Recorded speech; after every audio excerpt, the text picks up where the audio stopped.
18 horas. Notícias de Manaus, Amazonas, Brasil e do mundo. Agora na Mix. Serão 6 horas, 1 minuto em Manaus. Vamos juntos com mais uma edição do programa 18 horas. Eu e ela, Karime Leão. Tamo junto, Carlão. Boa noite. Muito boa noite pra você sintonizado aqui com a gente, aqui em 100,7. Estamos juntos a partir de agora até as 7 da noite, aqui no 18 horas. Mix. É claro, hein? Sempre valendo a sua elegante participação. Olha aí, o nosso WhatsApp é o 994887592. Eu gostaria que você participasse do programa 18 horas conosco, hein, Karime? Sem dúvida. A gente quer saber o que você pensa, sua opinião a respeito dos assuntos que a gente fala aqui no 18 horas. E tá valendo também a sua participação para você que nos acompanha ao vivo pelo YouTube. Manda a sua mensagem de texto. Mix. Começando 18 horas de hoje com os destaques do dia. Justiça libera a Organização Social de Goiás para administrar os hospitais estaduais 28 de agosto e Dona Lindu. Incêndio atinge área comercial no Jorge Teixeira, na zona leste de Manaus. Ninguém ficou ferido. Ministério da Saúde intensifica a campanha nacional de combate à dengue, zika e chikungunya. Tribunal Regional Eleitoral multa candidatos que sujaram as ruas com santinhos no dia da eleição. Legal, 6:02, mais uma vez boa noite para você na sintonia certa do melhor Mix do Brasil. Esses e outros assuntos você confere em os destaques desta terça-feira, 3 de dezembro de 2024, em mais uma edição do 18 horas, aqui no melhor Mix do Brasil. 18 horas. Olha só, hoje, mais uma vez, colocamos aí em pauta o caos na saúde pública no Amazonas e nós vamos direto ao assunto, ok? O Conselho Regional de Medicina do Estado soltou uma nota dura, colocando em alerta toda a população sobre os riscos da transição de gestão do Hospital e Pronto-Socorro 28 de agosto e do Instituto da Mulher Dona Lindu. A gestão deixaria de ser da Secretaria de Estado da Saúde e passaria para o comando da AGER, que é uma organização social de Goiânia, Karine. Assunto que nós temos tratado aqui no 18 horas, né, Carlão? Bom, e essa mudança feita pelo governo Wilson Lima está cheia de polêmicas, denúncias e falta de transparência. Até porque trata-se de um contrato bilionário entregue para uma instituição cheia de denúncias de má gestão. E o Conselho Regional de Medicina do Estado deixa claro na nota, Carlão, que qualquer mudança na gestão da saúde pública precisa de quê? De responsabilidade, de rigor técnico, né? E principalmente foco no atendimento à população. Mas, Karine, não é isso não. O que a gente vê aí é o seguinte, é totalmente o contrário. Decisões aí apressadas, né? A toque de caixa, sem auditorias claras e muitas denúncias de irregularidades no processo. O Tribunal de Contas do Estado já está de olho, inclusive, mas o governo parece determinado a seguir com uma gestão que levanta mais dúvidas do que soluções. Enquanto isso, Carlão, lá na ponta, sociedades médicas, deputados e o próprio Conselho de Medicina estão cobrando que a saúde pública seja tratada com a seriedade que merece, e com razão, claro.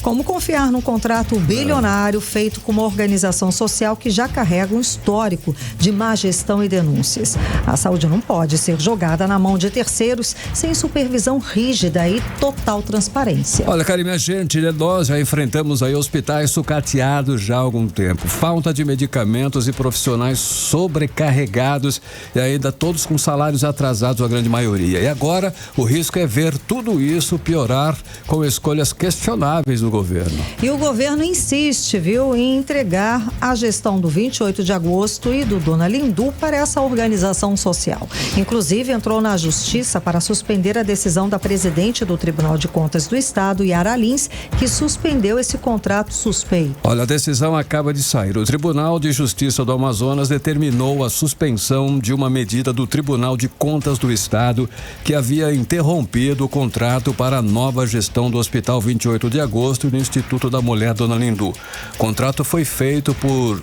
chamamento em edital público, foi suspenso pelo TCE após representação de diversas entidades médicas questionando irregularidades nos pagamentos e também na execução contratual. Bom, a decisão judicial aponta que o Tribunal de Contas do Amazonas extrapolou suas atribuições ao sustar o contrato diretamente, ato que, pela Constituição Federal, deveria ser realizado pelo Legislativo. A juíza Teovina Lobo Braga também destacou o risco de prejuízo à população dependente dos serviços de saúde, justificando a necessidade de manter o contrato em vigor para evitar interrupções nos atendimentos hospitalares. Além disso, a decisão indica que a medida do TCE foi conduzida de forma irregular, sem seguir a devida distribuição dos processos relacionados ao contrato.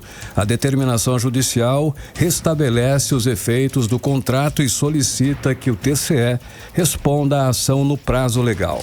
Bom, é um absurdo, né, Carlão, ver que a justiça está determinando que o governo do Amazonas pague quase 40 milhões por mês para uma organização social com uma reputação tão questionável. A organização social Agir, escolhida para administrar os hospitais 28 de agosto e Dona Lindu, já acumula denúncias graves de má gestão e desvio de recursos em outros estados. Isso sim coloca em risco a vida dos amazonenses que dependem do sistema de saúde pública. Karime, ouvintes, essa decisão judicial é um tapa na cara da população do Amazonas, é um tapa direto aí na nossa cara. A Agir chega ao estado carregado de denúncias e agora recebe quase 40 milhões de reais sem contratar nenhum profissional de saúde e nenhuma garantia de que vai melhorar o atendimento nos hospitais. Enquanto isso, os amazonenses continuam aí sofrendo com filas, falta de medicamentos e um sistema de saúde que parece mais interessado em negócios obscuros do que realmente em salvar vidas. 18 horas. Agora são 6h07, você no melhor mix do Brasil. Olha só, em um incêndio de grandes proporções atingiu na manhã de hoje o galpão de uma distribuidora na Avenida Brigadeiro Hilário Gurjão, popularmente conhecida como a Rua do Fuxico, no bairro São Jorge, que fica lá na Zona Leste, hein, Karime? O bairro Jorge Teixeira, Carlão, essa rua, a Rua do Fuxico. E ó, esse incêndio, ele se alastrou e atingiu ali o comércio dessa rua, na Rua do Fuxico, lá no Jorge Teixeira, na Zona Leste de Manaus. Felizmente, não houve vítimas, apenas prejuízos materiais que não foram poucos, considerado aí a proporção do incêndio. O Corpo de Bombeiros foi acionado, lógico, e deslocou 15 viaturas para conter o incêndio. A repórter Nathalie Moraes conversa ao vivo agora com a gente aqui no 18 horas. Ela tem mais detalhes a respeito desse incêndio. Boa noite, Nathalie. A gente já tem alguma ideia do que causou esse incêndio? Então, Karime, boa noite para você, boa noite, Carlão, boa noite aos ouvintes do programa 18 horas que nos acompanham aqui pela 100,7. Então, Karime, inicialmente, né, as informações repassadas pelo comandante do Corpo de Bombeiros aqui do nosso estado, o coronel Orleilson Muniz, ele explicou pra gente que uma solda que estaria sendo feita dentro da distribuidora teria, né, aí desencadeado para todo esse incêndio de grandes proporções. Inclusive, né, ali durante a entrevista coletiva, ele chamou a atenção para vários pontos.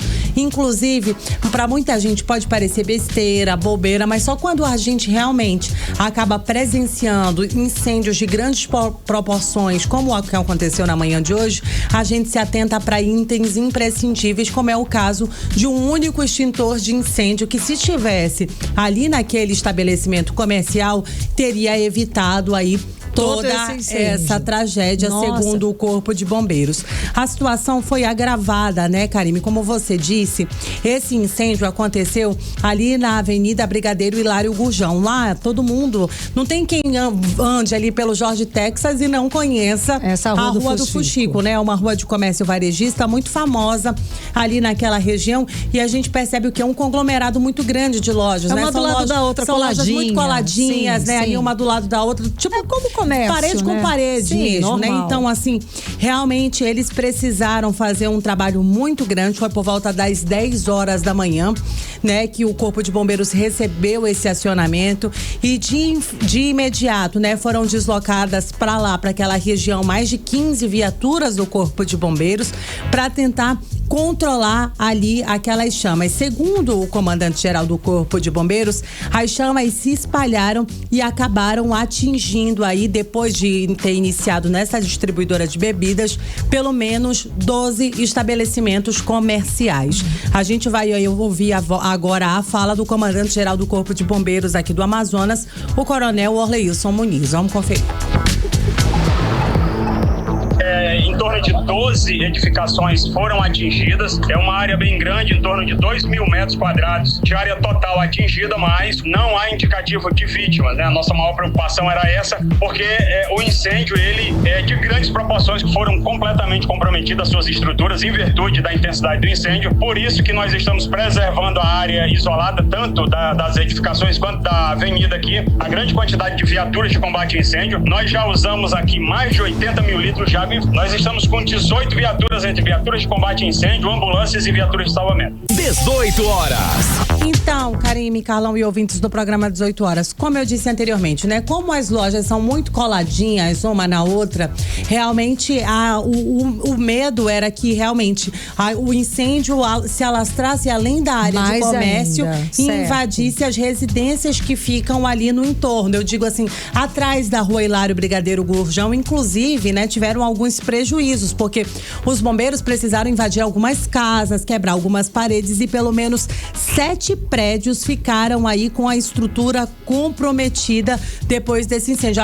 Além das 12 lojas, pelo menos 7 prédios ficaram comprometidos. Com a estrutura comprometida. Exato. As pessoas podem continuar morando lá? Como é que acontece? Então, essa é uma avaliação ainda preliminar da Defesa Civil. Inicialmente, essas pessoas elas foram retiradas desse ambiente, né, para que seja feita uma avaliação mais específica, mas inicialmente a informação que nós temos é que pelo menos 7 locais ali do entorno ficaram com toda a estrutura comprometida. Como eu disse anteriormente, né, o Corpo de Bombeiros ele foi acionado inicialmente para atender essa ocorrência por volta das 10 da manhã e mandou, como já sabia que era um incêndio de grandes proporções, mandou 15 viaturas, mas depois precisaram mais viaturas serem acionadas. E aí, as informações que chegaram é que as chamas se espalharam muito rápido, né? E que eles realmente, ainda que eles tivessem tido uma ação efetiva, com muitos homens ali no local, eles não conseguiram conter essas chamas por conta do grande número de material inflamável ali naquela região. Isso porque, Karime, tinham várias lojas de plástico, lojas com materiais explosivos, né? Logo ao lado dessa distribuidora, tinha uma loja de fogos de artifícios, então muita gente se espantou por conta do barulho muito grande, né? Imagino, você imagina dos fogos ali, quando eles começaram a ser consumidos pelas chamas, as explosões eram constantes, então tudo isso deixou muita gente assustada, mas o Corpo de Bombeiros falou pra gente que inicialmente esse fogo aí teria iniciado após uma máquina de solda. Vamos conferir aí o que disse o comandante-geral do Corpo de Bombeiros. Populares nos informaram, inclusive é o local que começou com um trabalho de solda lá no local e se propagou por papelões e material e madeira, saiu do controle, as pessoas que estavam lá não souberam lidar com a emergência e o incêndio se propagou para as outras edificações também. Por isso, eu reforço mais uma vez a importância das edificações possuírem os seus sistemas de segurança contra incêndio e também pessoas habilitadas a operar, porque em muitos dos incêndios, um único extintor é suficiente para evitar o que nós estamos vendo aqui, um incêndio de grandes proporções atingindo aí, já temos contabilizado aqui em torno de 12 edificações que foram atingidas. 18 horas. Então, Karime, Carlão e ouvintes do programa 18 horas, a gente ouviu aí mais uma vez a fala do comandante-geral do Corpo de Bombeiros Militar aqui do Amazonas. Só para eu encerrar, tá, Karime? Como eu disse, né, pelo menos 7 estruturas foram completamente afetadas. E aí, por conta de todo esse trabalho de rescaldo que continua acontecendo ali naquela região, lá da Rua do Fuxico, é a rua, né, a Avenida Altais Mirim, aquele trecho ali nas proximidades da Hilário Gurjão, segue interditada. Então a gente orienta, né, os motoristas que trafegam ali diariamente por aquela região que possa realmente evitar. Essa interdição começou ainda no fim da manhã de hoje, mas até o início do nosso programa, né, eu consultei ali o IMU e eles me disseram, a rua permanece interditada e a gente tem pelo menos 12 agentes de trânsito ali na área fazendo o trabalho de orientação e recomendando que os motoristas ciclistas ali utilizem Procurem rotas alternativas e redobrem a atenção no trânsito ali na área. Evitar, então, aquela região, não é? Obrigada pelas informações, Nathalie Moraes. Boa noite. Boa noite, Nathalie. Agora 6h15, você no melhor mix do Brasil. 18 horas. Olha só, o Ministério da Saúde iniciou a segunda fase da campanha nacional de conscientização e combate à dengue, à zika e chikungunya.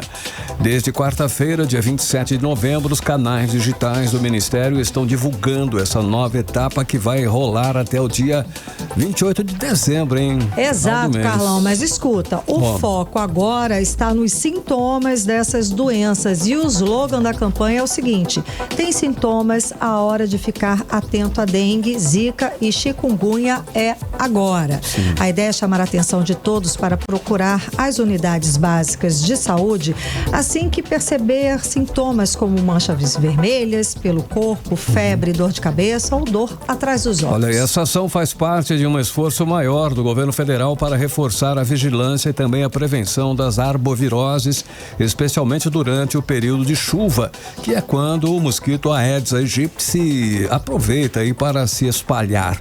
Segundo a ministra da Saúde, Nízia Trindade, o governo está correndo atrás para reduzir aí os casos e também as mortes causadas por essas doenças, Karine. Carlão, para a gente ter uma ideia, esse ano o Amazonas enfrenta um aumento significativo nos casos de dengue, especialmente nos primeiros meses do ano. Bom, segundo dados da Fundação de Vigilância em Saúde, de 1º de janeiro a 26 de setembro desse ano, foram confirmados 6.191 casos de dengue, o que representa um aumento de 67,9% em comparação ao mesmo período do ano passado. Ou seja, a prevenção é sempre a melhor saída. Vamos fazer aquele checklist em casa, né, Carlão? E ver se tem ali algum potinho de água, alguma água parada. Vamos eliminar qualquer criadouro do mosquito. 6h17, você no melhor mix do Brasil.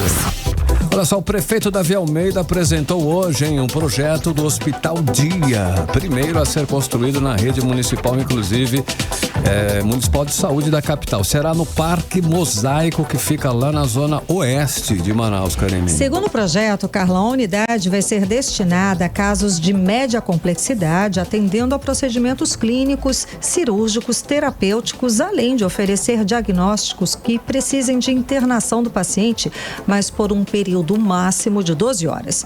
Vamos saber mais detalhes agora com o repórter André Meirelles. Boa noite, André. A prefeitura já tem os recursos para a construção desse primeiro hospital municipal? Conta pra gente. Boa noite. Muito boa noite, Karine e Carlão. Boa noite aos nossos ouvintes sintonizados aqui na 100.7 Mix FM. Olha, os recursos para a construção do Hospital Dia foi anunciado hoje pelo prefeito de Manaus, Davi Almeida. De acordo com o projeto apresentado, vão ser disponibilizados 80 leitos e 5 salas de cirurgias em mais de 4.000 metros quadrados de área construída. O custo vai ser aí de 15 milhões de reais, com o hospital já equipado, isso por meio de parceria público-privada. A gente vai acompanhar agora a fala do prefeito de Manaus, Davi Almeida, que fez hoje essa coletiva de imprensa e inclusive relembrou que a construção do hospital era uma das bandeiras de quando disputou a reeleição em outubro deste ano. Vamos acompanhar. Nós vamos trabalhar muito nesse hospital, como ele é um hospital dia, os moldes das UBS, ele vai funcionar 12 horas. Então nós vamos contratar muita equipe para fazer cirurgias. Vamos zerar primeiro a maior fila, essa daqui. Você contrata as cirurgias, que você pode receber recursos de emendas parlamentares. O hospital em si, para construir, ele não é tão caro. É 15 milhões. Para vocês terem uma ideia, a gente gasta por mês na nossa maternidade 12 milhões. Na saúde, não é um investimento na construção, é a manutenção, são o custeio, os insumos, isso aqui é. Então, nós estamos buscando ofertar um serviço de qualidade com a melhor contratação possível. Por exemplo, nós temos um sucesso que são as carretas da mulher, as UBS Sport 4. Estamos entregando com esse modelo moderno de gestão e, acima de tudo, mais econômico para o poder público. 18 horas. Tá, então, Karine e Carlão, a gente acompanhou a fala do prefeito de Manaus, Davi Almeida. Enquanto isso, a titular da Secretaria Municipal de Saúde, a Censa, Chádia Frache, também falou durante essa coletiva de imprensa. Ela destacou o avanço da saúde com a inauguração também de unidades de saúde básicas de porte 4. Entre os atendimentos disponíveis estão consultas médicas, odontológicas e de enfermagem, também além de visitas domiciliares e acompanhamentos de programas sociais, que enquanto aí é aguardado o Hospital Dia, também vai ter essa unidade básica de saúde para dar todo o apoio. Vamos conferir a fala dela. É um hospital de porte médio, que terão, a princípio, 51 leitos, podendo ser estendido até 80 leitos, e vai constar 5 centros cirúrgicos, sendo que 3 deles terão torres de vídeo para fazer procedimentos por videolaparoscopia e mais 2 salas de porte menor para salas de procedimentos. Será composto por enfermarias feminina, masculina, e os procedimentos são aqueles procedimentos eletivos que a pessoa possa receber um anestésico local com sedação e que possa ficar apenas por 12 horas no hospital. 18 horas. Tá então a fala da secretária municipal de saúde, Chádia Frache. Olha, esse Hospital Dia, ele será equipado aí para a realização de procedimentos minimamente invasivos, como exames endoscópicos e cirurgia nas áreas de oftalmologia, ginecologia, mastologia, dermatologia e também cirurgia geral. Entre os serviços previstos estão colonoscopia, endoscopia digestiva alta, cirurgias de hérnia, vesícula e catarata, e também biopsia de mama e pele. A unidade vai ter uma estrutura moderna que inclui uma recepção com capacidade para 30 pessoas, vai ter ambulatório com 12 consultórios, centro cirúrgico com 5 salas de médio porte, 2 de pequeno porte, enfermarias masculinas e femininas também, como falou aí a secretária, com aproximadamente 80 leitos, além de ambientes administrativos e de apoio como cozinha, lavanderia e central de material e esterilização. Karime e Carlão. Maravilha, Muito André bem. Meirelles, maravilha. Valeu, Muito obrigada André. pelas informações. Agora 6h22. 18 horas. Chegou a hora de conferirmos os detalhes dos bastidores da política amazonense. Política. Com Cíntia Blink, que já está aqui com a gente ao vivo. Cíntia, boa noite, Cíntia. Então, temos uma proposta que obriga a presença dos vereadores em 95% das sessões na Câmara Municipal de Manaus. É a proposta dos gazeteiros, né? Isso já não deveria ser uma obrigação básica, igual aluno, né? Como que você não vem para aula? Conta. Boa noite, Karime. Boa noite, Carlão. Boa. E para você que está com a gente na 100.7. Pois é, Rodrigo Guedes, vereador aí de Manaus, a gente está em meio a uma discussão sobre o aumento dos vereadores, né? Que eles falam Aumento do salário, que é né? apenas uma reajuste da inflação, lá. Esse apenas reajuste, a gente está falando de praticamente 30%, tá? De reajuste. Então, hoje eles ganham 18, passaria para 26. E certamente vai passar. Por que há uma urgência em fazer isso? Por que estão correndo para fazer isso agora? Porque é assim que funciona na coisa pública, né? Você aprova uma questão de dinheiro nesse ano para que passe a valer a partir do ano que vem. Então, é isso que estão correndo atrás, porque se não for aprovado esse ano, aí só ano que vem para o ano seguinte, entendeu? Então precisa ser aprovado agora, até o último instante do apagar das luzes. Inclusive por isso que é nesse apagar das luzes que se aprova uma série de coisas que são benefício para os próprios vereadores e também vereadores, secretários, prefeito, enfim, todo mundo que é funcionário público, mas nessas condições. E em meio a essa discussão, se vão aprovar, se não vão, estão discutindo ainda. Mas assim, vão, tá? Só dando um spoiler assim. É básico, né? Sim, irá ser aprovado. Né? Provável. Apesar de toda a repercussão negativa nas redes sociais. Sentem, tanto que eles falam sobre, né? Vira o assunto dentro da Câmara e fala que, mas porque se fala disso de uma forma errada. Mas o que é o que é, né? Que forma que a gente vai falar? Se deu quase 30% de aumento para eles mesmos. E para a gente ter uma ideia, os professores ganharam um pouco mais de 4%. E aí nessa discussão, o Rodrigo Guedes vai lá, que é vereador, reeleito inclusive, e fala o seguinte: beleza, então, já que vai aumentar, bora colocar nessa matéria, nessa proposta, que para receber o valor integral tem que ter 95% da presença. E isso já é sim lei, porque o salário, né, a remuneração do vereador e de todo parlamentar, ela tá ligada à presença da pessoa na sessão. Então, aqueles 3 dias que ela vai e que ela fica ali e vota e faz proposta e tudo mais, é isso que conta para ela receber o salário ou não. Quando falta, aí tem um desconto. O problema é as justificativas para essa falta, elas são, assim, um cardápio riquíssimo de... qualquer coisa, né? de tudo que eles podem falar. Por motivos de força maior, acabou. Tá valendo. Urgência, tá valendo. E aí são só 3 dias, né, Blink? São 3 dias. 3 dias de trabalho e mesmo assim conseguem faltar. E 3 dias é muito forte falar, porque começa às 9, termina umas 11 horas, meio-dia. Tá, no mais, de 9 a meio-dia, 3 dias por semana, e esse vereador eleito por nós consegue faltar. Sim. E ganha para isso... 18 mil. 18 hoje, 26 a partir do ano que vem, se for aprovado, e certamente vai. E aí o Rodrigo Guedes propôs também que a justificativa fosse colocada em plenário. Faltou porque faltou. Então vamos ver se vale a pena, se faz sentido dar esse desconto ou não. Então, isso certamente não vai passar. Mas isso foi colocado em votação. Agora vai para a CCJR, que é a Comissão de Constituição, Justiça e Redação. É onde uma parte dos vereadores, 5 deles, eles têm que verificar apenas a legalidade. Ou seja, essa proposta, ela é contra a Constituição ou ela não é? Não. Se entenderem que ela é contra a Constituição, derrubam essa proposta do Rodrigo Guedes, e isso não vai parar no plenário nunca. E certamente é o que vai acontecer. Mas, se ela passa pela CCJ e vai para o plenário, fica na mão dos vereadores de Manaus decidirem se aprovam isso ou não.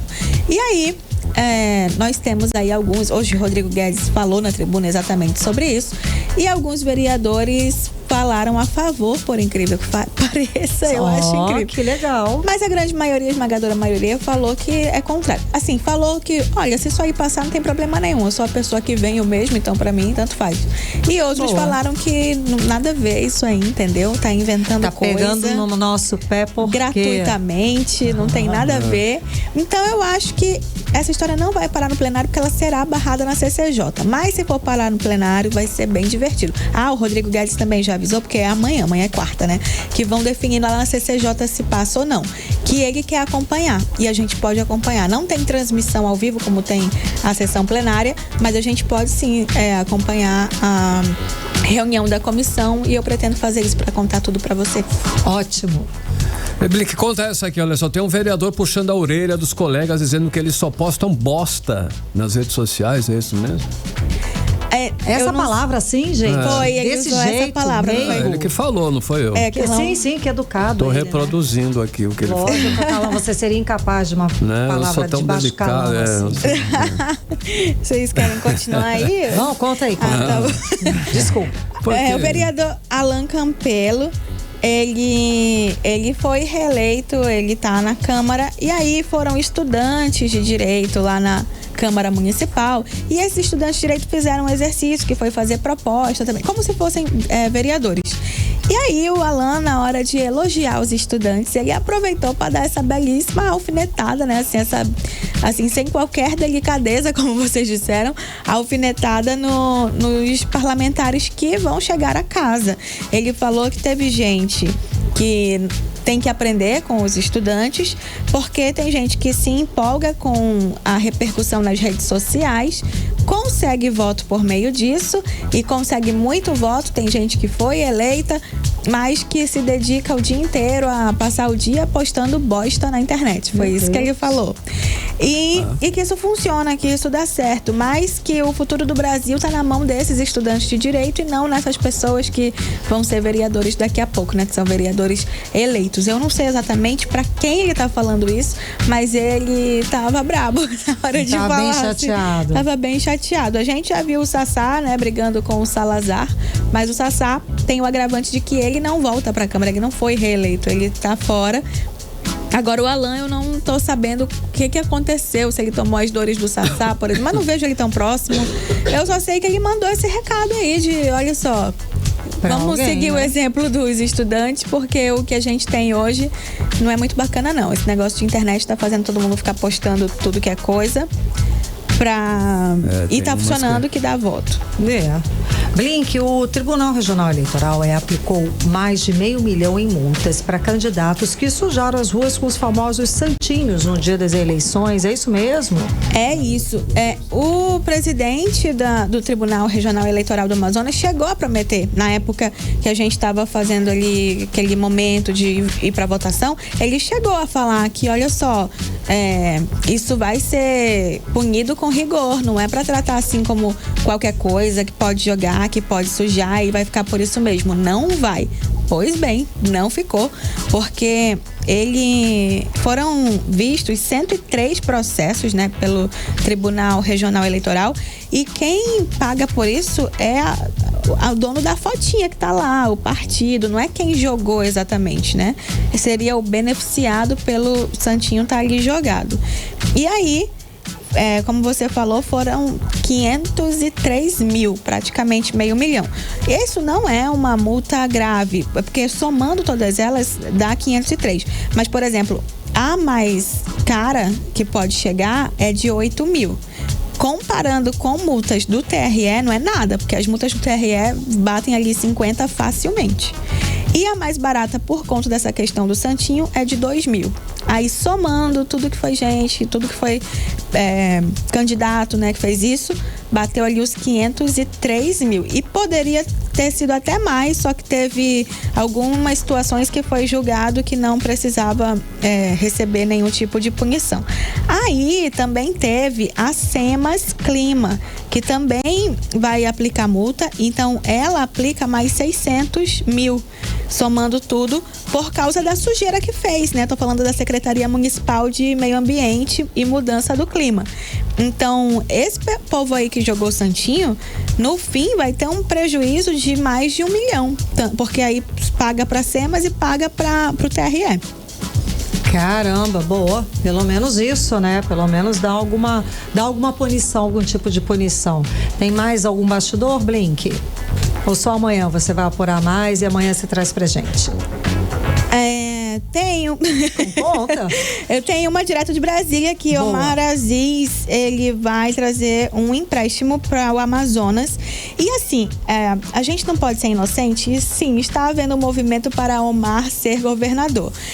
Ele é um senador hoje muito bem, transita muito bem dentro do Senado, tem um trânsito muito bom também com o próprio presidente Lula.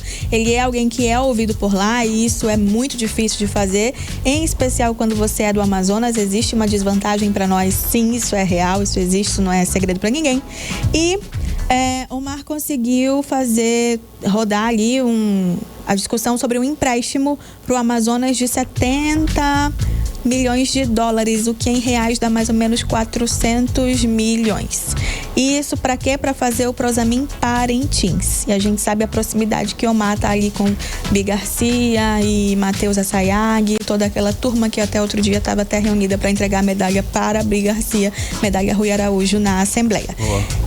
Isso pode mostrar sim uma projeção de Omar para ser governador. Ele é um movimento que pode ser entendido como campanha sendo feita ali. Inclusive, quando falou disso, Omar falou resgatou, né, que foi durante o mandato de Eduardo Braga que se fez o Prosamin aqui em Manaus, e ele era vice-governador, e agora ele fala então que já teve em Maués na gestão dele como governador, e Parintins é a da vez. Isso ainda tem que ser aprovado, mas pela forma como foi colocado, pelo apoio que ele tem ali, certamente vai rolar. Então vem como dinheiro pro governo do Amazonas e vai para Parintins para cuidar exatamente de fazer um Prosamin lá.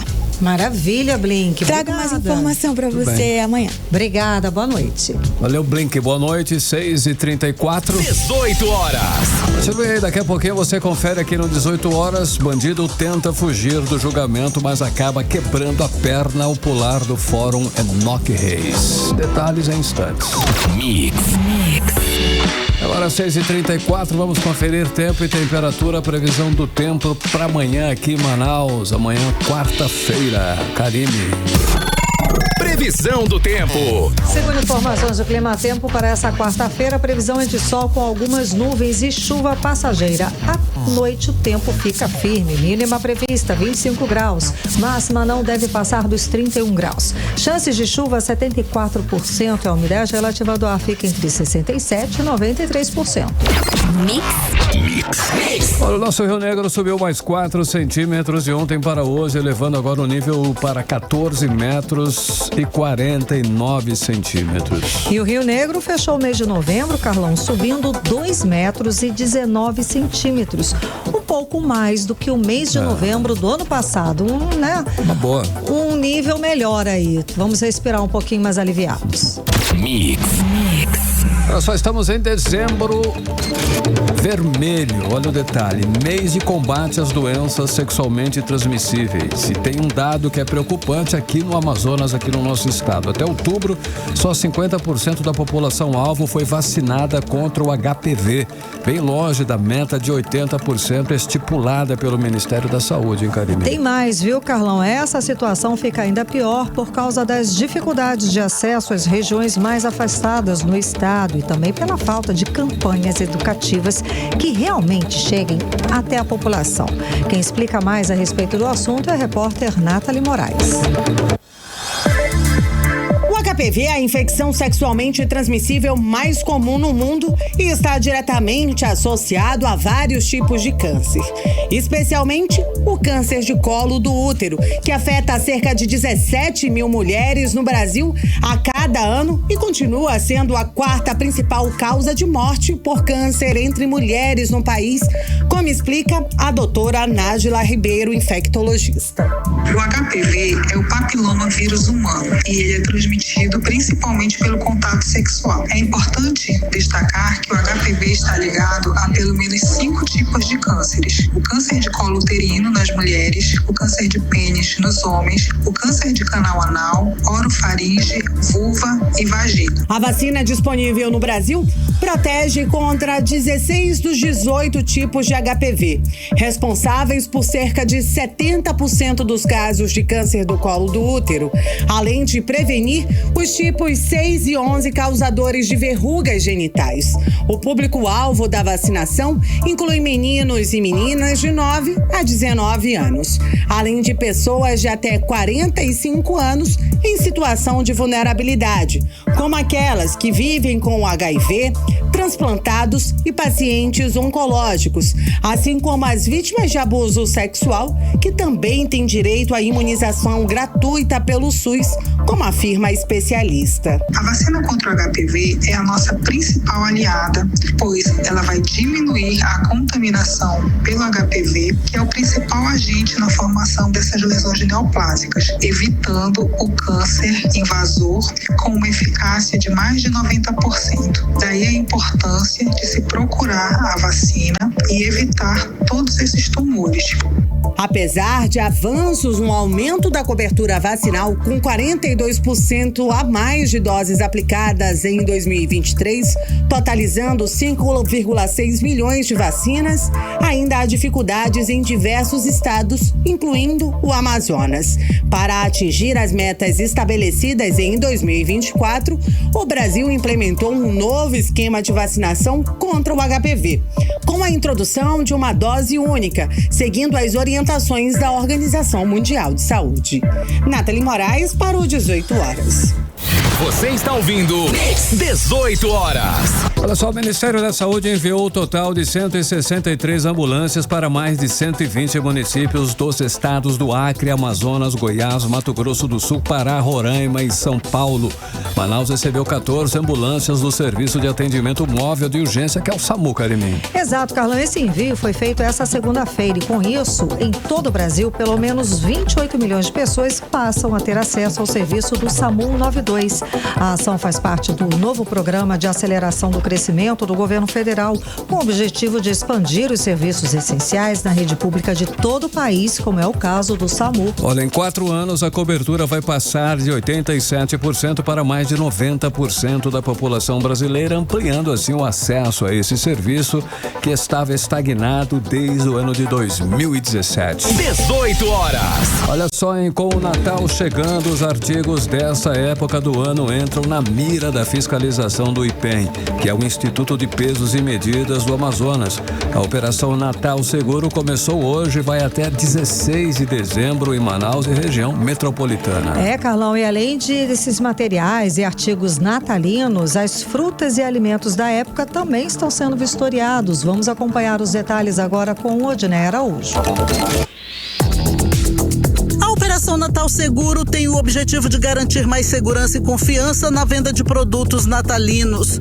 Coordenada em todo o Brasil pelo Inmetro, Instituto Nacional de Metrologia, Qualidade e Tecnologia, a ação no Amazonas acontece, além de Manaus, na região metropolitana. Na lista estão produtos embalados sem a presença do consumidor. A operação vai até o dia 16 de dezembro, segundo o diretor-presidente do IPEM Amazonas, Renato Marinho. Está contemplando itens como pisca-pisca, brinquedos e produto têxtil, para que a população tenha a segurança na hora de estar adquirindo esses itens e levar para casa para que não incorra nenhum tipo de acidente ou acidente. Nós estamos não só na capital, mas em toda a região metropolitana. A expectativa é de visitar cerca de 150 estabelecimentos até o final da operação, fazendo com que isso nós tenhamos mais regularização do mercado e entregando à população, ao consumidor, um produto de qualidade. A avaliação também inclui brinquedos, materiais elétricos de baixa tensão e enfeites de Natal como os pisca-piscas.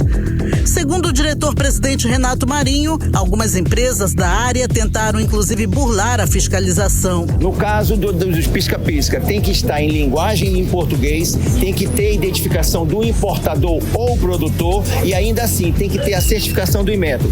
Nós já contemplamos produto aqui nessa loja agora que tem a certificação, mas na hora da verificação em loco, nós verificamos que não estava dentro do padrão, ou seja, na hora dele certificar, ele apresentou um produto e na hora de colocar no mercado, apresentou outro. Então, esses produtos vão ser todos retirados do mercado. Os produtos são apreendidos, são retirados do mercado de uma forma imediata, são levados para o nosso depósito, são notificados às empresas. Essas empresas terão 10 dias para apresentar qualquer tipo de defesa, qualquer contraditório, e aí sim, depois disso, será feito um processo administrativo, será contemplado um processo administrativo, onde poderá gerar ou não uma multa, que varia de R$1.000 a R$1,5 milhão.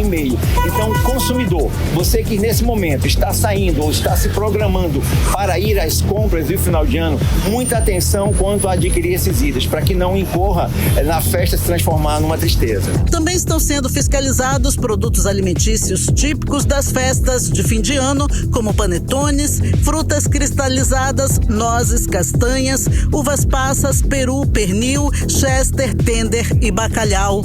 Odinei Araújo para o 18 horas. Você está ouvindo 18 horas. Legal, 6h42, entre janeiro e novembro desse ano, Manaus registrou 1.294 novos casos de HIV. Diante desse cenário, a Secretaria Municipal de Saúde deu início, nesse domingo, 1º de dezembro, ao Dezembro Vermelho, que é uma campanha nacional de mobilização do combate ao HIV/AIDS e outras infecções sexualmente transmissíveis. Carlão, o Dezembro Vermelho é uma oportunidade para reforçar a importância da prevenção, do tratamento e da garantia de direitos das pessoas vivendo com HIV. A repórter Nathalie Moraes traz mais detalhes dessa campanha e o que está sendo feito aqui em Manaus. Vamos acompanhar. A abertura da campanha foi realizada no Grêmio Recreativo da Escola de Samba Mocidade Independente de Aparecida. No espaço, teve a distribuição de autotestes de HIV e de preservativos internos e externos, além de orientações sobre as formas de prevenção e atendimento na rede municipal de saúde. De acordo com a diretora de Vigilância Epidemiológica da Censa, Marinélia Ferreira, a iniciativa visa levar mais conscientização à população na luta contra a AIDS e a ISTS. Então, nós colocamos tanto orientações e insumos de prevenção, como também fazemos a oferta de testes. No caso, hoje, fazemos a oferta dos autotestes de HIV. É o teste que a pessoa pode levar para sua casa e fazer ela mesma, e também pode levar para o seu parceiro. Ao longo do mês, serão realizadas ações dentro das unidades básicas da rede municipal de saúde e em outras instituições, voltadas para a divulgação das formas de prevenção da ISTS. Serviços da rede de saúde, proteção dos direitos das pessoas com HIV/AIDS e combate ao preconceito. A autônoma Manuele Oliveira estava conferindo o ensaio da Escola de Samba Aparecida e aproveitou para pegar os preservativos e autotestes. Porque é uma forma mais fácil das pessoas terem acesso a isso, terem vergonha ou algo mais, né? Assim, fazer o teste é muito rápido, é 20 minutos, né? Ter preservativo ali é muito rápido, muito fácil, né? Então é super legal essa iniciativa. Então pode ter várias em escolas e muitos eventos, né? Manaus está muito bem, tá a prefeitura ótimo, eu adorei e eu tô aqui, ó. Vem você também fazer seu teste, pegar seu preservativo, então Entre janeiro e novembro deste ano, Manaus registrou 1.294 novos casos de HIV em adultos que moram aqui na nossa capital. O maior número de casos está concentrado na população mais jovem com a vida sexual ativa. Já em relação à AIDS, no mesmo período foram identificados 346 novos casos, com predominância no sexo masculino e na faixa etária de 20 a 39 anos. Nathalie Moraes para o 18 horas. Você está ouvindo 18 horas. Economia. Conferindo agora os indicadores econômicos de hoje, o dólar segue acima dos R$6, fechou em queda de 0,21% aos R$6,05. O euro fechou em queda de 0,07% e segue cotado aos R$6,36. Já o Bitcoin registrou alta de 0,07%, cotado a R$580.994. E o Bovespa fechou em alta de 0,64% aos 126.038 pontos. E o PIB do Brasil, que é a soma das riquezas produzidas pelo país, cresceu de 0,9% no terceiro trimestre deste ano. Contribuíram para o índice as altas dos serviços e da indústria, apesar do recuo da agropecuária. Os dados foram divulgados hoje pelo IBGE. Olha só, a cesta básica aqui no Amazonas sofreu aumentos significativos nos últimos meses, impactando assim o orçamento das famílias. Fatores como a estiagem severa no estado, enchentes no Rio Grande do Sul e conflitos no Oriente Médio contribuíram para essa elevação de preços, hein, Karine? Então, Carlão, apesar de uma alta produção agrícola, a seca prejudicou a oferta, enquanto o mercado internacional também influenciou nos custos. Produtos essenciais que registraram aumentos expressivos foram o óleo de cozinha, que passou de R$6 para R$8,99. Gente, o café foi um absurdo. Café aumentou, foi legal. de R$8 para R$12,49. E o leite integral também subiu de R$5,99 para R$8,49. Olha só, a farinha vendida antes por R$7,49 passou para R$13,99 agora. E o feijão de R$4,99 pulou para R$16,99. Absurdo, Realmente. gente. Olha só, outros itens aí como farinha, feijão, arroz, frango e produtos de limpeza tiveram em reajustes consideráveis no processo, afetando diretamente, é claro, o poder, né, de compra, né, dos consumidores. Claro, cesta Nosso básica. poderzinho de compra. Estamos falando aí de produtos básicos, né, Carlão? Sem eles, não dá, é o dia a dia. E essa é a inflação que pesa no bolso do consumidor, bem diferente dos índices oficiais do governo. Fato é que tudo está muito mais caro e o consumidor tem que, sei lá, inventar e ter muita criatividade para continuar colocando comida na mesa. Olha só, detento quebra a perna ao pular do Fórum Enoque Reis antes de julgamento. Isso aí mesmo que você ouviu.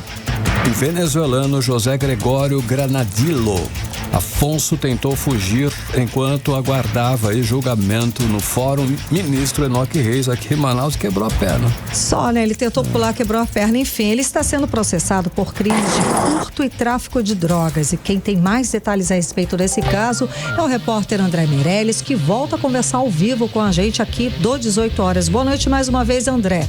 Então, a tentativa de fuga foi frustrada, não é isso? Conta mais detalhes. Pois é, parece, Karime, Carlão, que ele não tinha muita noção ali no momento em que ele pulou. Boa noite para você, Karime, boa noite, Carlão. Boa noite aos nossos ouvintes sintonizados aqui na 100.7 Mix FM. Olha, essa situação, Karime, foi frustrado porque ele pulou do segundo andar do prédio. O homem fraturou a perna ao se jogar de uma das janelas ali do local. E em nota, o Tribunal de Justiça do Amazonas se manifestou e informou que o detento estava sob custódia e aguardava uma audiência em Manaus. Abre aspas. A nota diz que por volta das 12h30 registrou-se uma tentativa de fuga de um apenado que estava sob custódia e compareceu ao Fórum de Justiça ministro Enoque Reis para audiência na segunda vara criminal, fecha aspas. Essa foi a nota emitida então pelo Tribunal de Justiça, né? Então o homem, ele se feriu na tentativa de escapar, sendo imediatamente contido pelos policiais. Em seguida ele foi socorrido por uma ambulância do Serviço de Atendimento Móvel de Urgência, o SAMU, que foi acionada pelo coordenador de segurança institucional do Fórum. Olha, essa tentativa de fuga que foi frustrada, Karime Carlão, pode trazer mais consequências ainda para o preso. E quem vai explicar isso pra gente agora é o advogado criminalista Luan Mendes, que ele traz aí os detalhes dessa situação, desse caso, que ele também fez então uma análise pra gente nesse momento acompanhar. A fuga de um preso, ou melhor, de uma pessoa presa, ela pode ensejar diversas punições. No presente caso, nós vemos que não foi utilizado ameaça, violência, não foi uma fuga mediante mão armada. Sendo assim, a lei tipifica esse tipo de conduta de uma outra forma, sendo punido, na maioria das vezes, de maneira administrativa, uma vez que isso caracteriza falta grave. Motivo pelo qual, no cumprimento da pena, poderão haver, se a falta grave de fato for confirmada, poderão haver algumas punições, como dificuldade de progressão, algumas questões referentes ao receber visitas, porque de fato a punição ela passa a ser de maneira administrativa, a depender da situação. 18 horas. Tá, então, Karime Carlão, a gente conferiu a fala do advogado criminalista Luan Mendes, falando sobre essa situação aí desse venezuelano, logo após receber essa sentença, tentou fugir, mas aí foi frustrado por ele mesmo, essa tentativa ao se jogar do segundo andar ali do prédio do ministro Enoque Reis. Karime Carlão. André, difícil, hein? Bom, vamos agora para um outro caso envolvendo a artista Julieta Hernandes, a venezuelana que foi assassinada aqui no Amazonas. Parece que a segunda audiência ouviu 5 testemunhas, André, é isso? Isso mesmo, olha só, 5 testemunhas foram ouvidas aí presencialmente e uma nova sessão deve ser marcada para a continuação dos trabalhos. Essa segunda audiência de instrução é do caso da Julieta Hernandes, que é aquela artista venezuelana que foi morta durante uma passagem aqui pelo interior do estado. Isso aconteceu no fim do ano passado, e acabou sendo concluída iniciada no início da tarde desta terça-feira aí, essa segunda audiência. Esse caso que a gente relembra aconteceu aí no dia 23 de dezembro, no interior aqui do estado do Amazonas. O corpo dela, juntamente com as partes das bicicletas que ela usava, foi encontrado no início de janeiro deste ano, ali nas proximidades de um refúgio onde ela estava hospedada.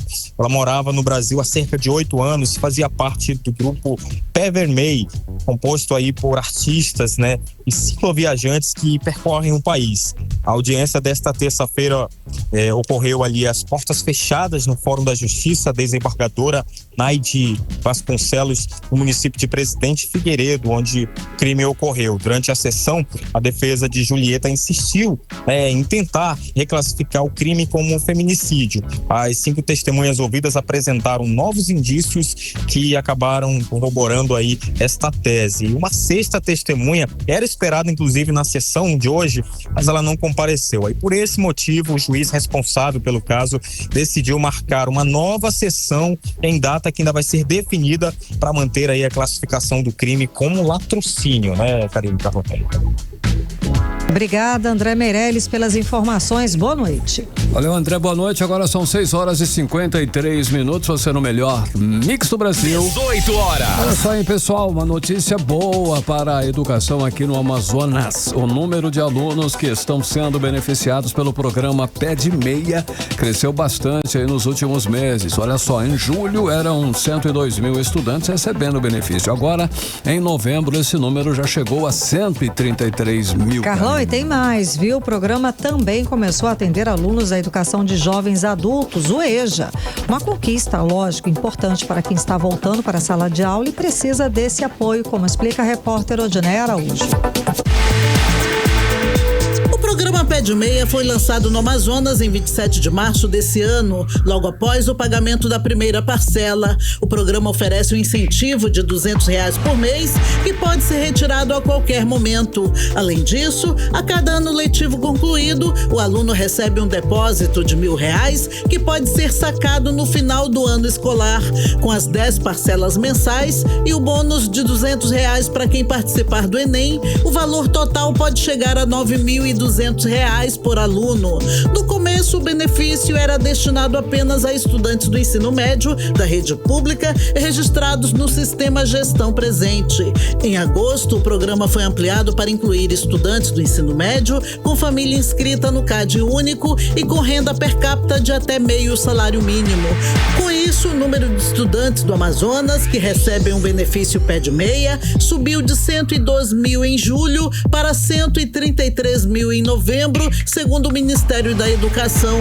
Além disso, o benefício também passou a ser destinado a alunos da Educação de Jovens e Adultos, o EJA. Segundo o coordenador-geral de Políticas para a Juventude do MEC, Ian Ivanovic, o crescimento do programa já era esperado. O crescimento do Pé de Meia, ele já era esperado, porque ele foi escalonado. Então, nós começamos ofertando o Pé de Meia para um público e agora nós estamos chegando à educação de jovens e adultos como forma também de fazer um enfrentamento à evasão escolar nessa modalidade que é a EJA. O principal objetivo do programa, de acordo com Ian Ivanovic, é ajudar a reduzir a evasão escolar e evitar que os alunos abandonem o ensino médio. Isso também vai demonstrando o tipo de compromisso que nós estamos tendo com o enfrentamento à evasão escolar no conjunto do ensino médio, seja no primeiro ano do ensino médio, seja no segundo ano, no terceiro ano ou na modalidade da educação de jovens e adultos. E tudo indica, pelos anúncios do presidente da República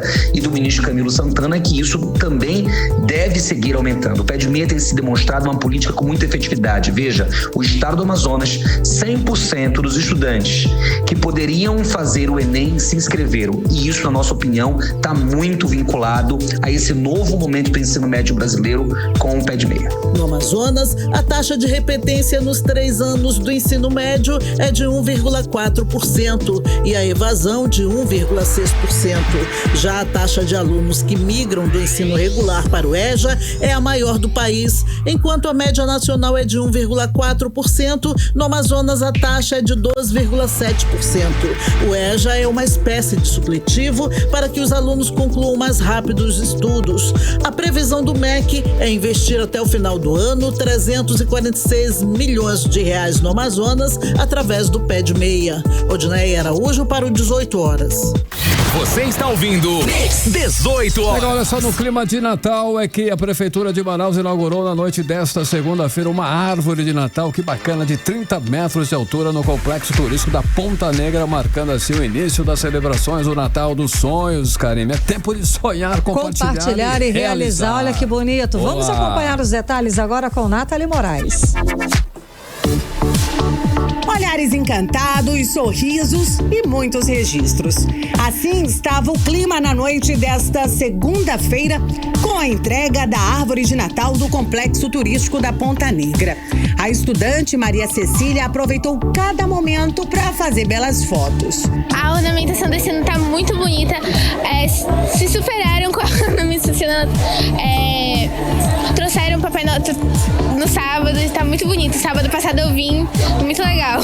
A estrela é muito bonita, grande, tá? Eu amei.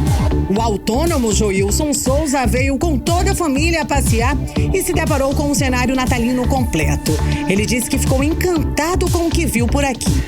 É sempre o colorido, né, da das lâmpadas, né, que chamam bastante atenção, né, e a alimentação. Tá muito legal. Esse ano, a ornamentação conta com bolas de sabão gigantes instagramáveis, uma inovação para o Natal da nossa capital. A árvore inaugurada pelo prefeito Davi Almeida tem mais de 30 metros de altura por 15 metros de diâmetro e 78 hologramas e mais de 350 mil lâmpadas de pisca-pisca. Outra novidade da árvore é a possibilidade de incluir fotos da população manauara. No primeiro momento, foi inaugurada com fotos dos servidores em destaque na gestão municipal. Mas, segundo o prefeito, a ideia é que as fotos sejam trocadas periodicamente e assim que todos os manauaras tenham a oportunidade de se ver na árvore da Ponta Negra. A cada ano a gente está inovando. Nós inovamos bastante com aquela primeira árvore que nós entregamos. Ela é uma árvore toda ela de LED digital maravilhosa. Essa aqui também acompanha a modernidade. O LED também está presente. E aqui a gente trouxe esses componentes aí das imagens que nós vamos estar trocando, estar mudando, quem sabe diariamente, semanalmente, com as pessoas que frequentam. Eu peço até que a equipe de comunicação que possam colocar, tira a foto do pessoal que vende a pipoca, que vende todos os ambulantes lá da feirinha, coloca eles aqui também, porque isso é a cara da cidade de Manaus. A inauguração também contou com a apresentação da fanfarra Vila da Barra, abrilhantando ainda mais o evento. Nathalie Moraes para o 18 horas. Você está ouvindo 18 horas. Seguimos direto para o editorial 18 horas. Editorial 18 horas. O Conselho Regional de Medicina do Amazonas fez um alerta contundente e acertado à contratação de uma organização social para comandar a gestão do Hospital 28 de Agosto e do Instituto da Mulher Dona Lindu. É um erro grave que coloca em risco a qualidade do atendimento médico e a saúde da população. O Conselho Regional de Medicina está certo ao alertar que a saúde pública precisa de planejamento, investimento e gestão direta. Não é hora de terceirizar responsabilidades nem de transformar hospitais em balcões de negócios. A saúde não pode ser tratada como mercadoria, muito menos nas mãos de entidades que já chegam sob suspeita. Essa decisão de entregar 2 dos maiores hospitais do Amazonas para uma organização social ocorre em um momento em que essas instituições estão sob constante denúncias de má gestão e desvio de recursos públicos. Não bastassem os problemas de atrasos salariais e precarização das condições de trabalho, agora a população corre o risco de ser vítima de um modelo que até hoje não mostrou eficiência no nosso estado. 18 horas. 7-1 Karime, até amanhã. Boa noite, um beijo. Você ouviu 18 horas. As notícias do Brasil e do mundo. De volta amanhã.